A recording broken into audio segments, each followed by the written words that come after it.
Alright, now we're on the front side where you can see the front side of the fence. You can see the water running under the fence there and over there.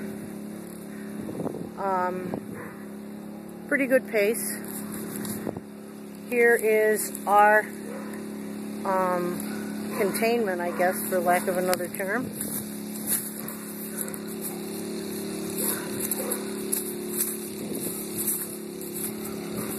It goes down to here, and then it makes a turn.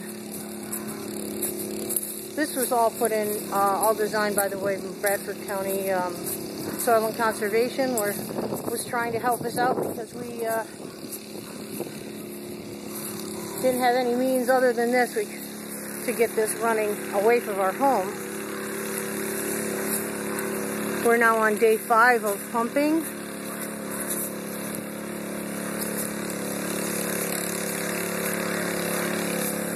So you can see the water and how fast it's going.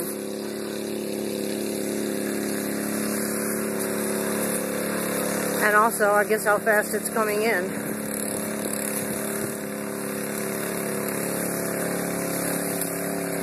What you hear is the gas pump.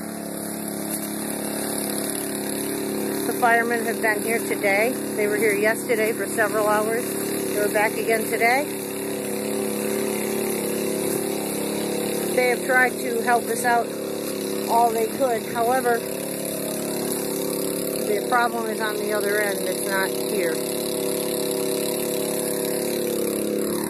Alright, there's the pump, basement. There's the pipes coming out of the basement, feeding down through here, down to the sluice, which is way down there. We were fortunate yesterday to have family here helping us and the fire company. But I hope seeing this will make a difference.